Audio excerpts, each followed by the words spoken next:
Super టేస్ట్తో paneer gravy curry చేద్దాం. చాలా టేస్టీగా ఉంటుంది, తప్పకుండా ట్రై చేయండి.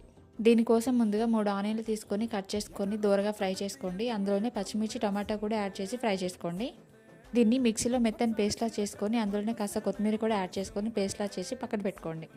పన్నీర్ ముక్కల్ని క్యూబ్లా కట్ చేసుకొని ఉప్పు కారం చల్లుకొని ఇలా ఆయిల్లో ఫ్రై చేసుకొని పక్కన పెట్టుకోండి. స్టవ్ మీద బాండ్లీ పెట్టుకొని అందులో ఆయిల్ పోసుకోండి. అందులోనే జీలకర్ర, ఆవాలు, బగారాకు, బండపు వేసుకొని ఫ్రై చేసుకోండి. తర్వాత ఇంతకుముందు మనం చేసి పెట్టుకున్న పేస్ట్ని యాడ్ చేసుకొని ఫ్రై చేసుకోండి. ఇది కాస్త ఫ్రై అవుతుండగా అందులోనే కాస్త ఫ్రెష్గా ప్రిపేర్ చేసిన అల్లం వెల్లుల్లి పేస్ట్ యాడ్ చేసుకోండి. అందులోనే రుచికి సరిపడా ఉప్పు, కారం, పసుపు వేసుకొని కలుపుకోండి. తర్వాత కొన్ని వాటర్ పోసుకొని దీన్ని బాగా కుక్ చేసుకోండి. ఒక 2 మినిట్స్ తర్వాత ఇందులోనే కాస్తంత జాజికాయ పొడి, దాల్చిన చెక్క పొడి, 1 స్పూన్ ధనియా పొడి వేసుకొని బాగా కలుపుకోండి. ఇందులోనే నేను గ్రేవీ చిక్కగా ఉండడానికి వేయించిన పల్లి నువ్వుల పొడి వేసాం. తర్వాత పన్నీర్ యాడ్ చేసుకోండి. Tasty paneer curry ready.